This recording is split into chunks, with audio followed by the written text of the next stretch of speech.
So we've got it all stripped. We had to cut the bolts off there, so they'll have to come out for the exhaust. We're going to have to get a new pipe because there's meant to be a rubber pipe on there, which is this one here, which is all let go. We'll get a new choke cable, get a new throttle cable where we got it. We'll probably get a complete new set of cables. The exhaust we can't get out because you've got to get that piece off, I think, to sort it out, and we can't do that. We've still got this frame to take off. We were going to just fix up the back axle and the front wheel bearings and then get it running, but we've got a bearing race gone in the back axle and we're going to have to order parts. So instead of ordering parts, this is where it was broke when my sister was using it once.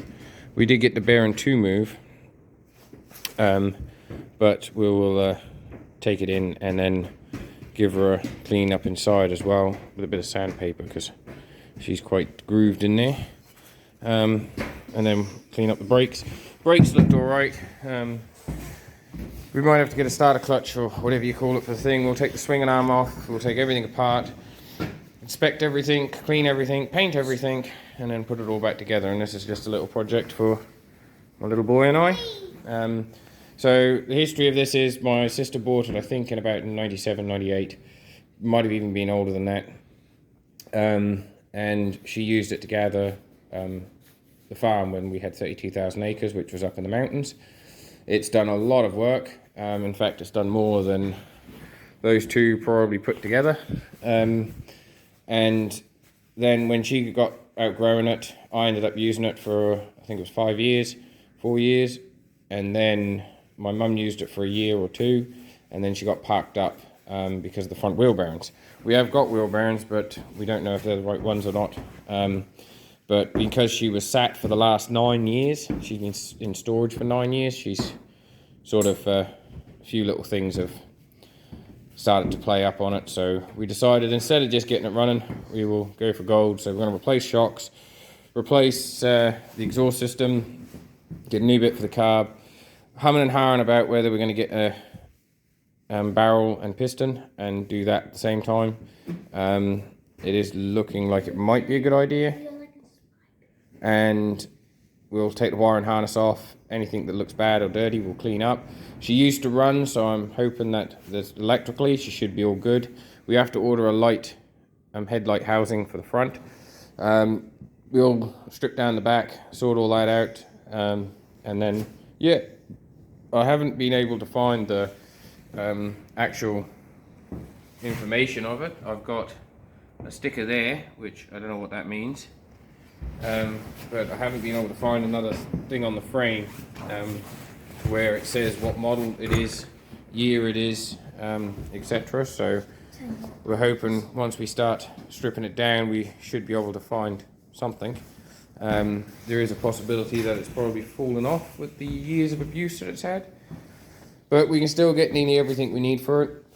The plastics are in reasonably good nick, apart from we've had to cut the bolts. We have to get bolts for the air breather housing because those ones won't come undone, they've rounded off. So we'll have to drill them out and get them out, but we'll probably get all new hoses for the carbs. I'll probably buy a carb ready kit for it as well, get that down, clean it all up. Plan is once we put this together, it should go forever and a day afterwards, for my kids' lifestyle anyway. It done my sister and I, so if I do it up, it should do Benjamin and Evelyn their time. Depending on how time frame and all that, we may even get another one because they're still up for sale second hand. We know the electrics is good. She turns over because we had it turning over. So we'll just take all these off and clip them off and leave them on the wire and harness. Clean up all this nice, lovely paint job and go from there. So that's project on that one. So for the 200, it's got a prop shaft problem. So we're just fixing that and she'll be good to go. My four-wheeler had a bit of an issue on CVs. In fact, the CV for it is currently right here. So that's what it done to it. Really mangled it up quite nicely. Done a good job. You can see where it's just been hitting metal. So that's the naft. We also stripped down the wheel carrier for that. That ZF drop box currently is still sitting in standby.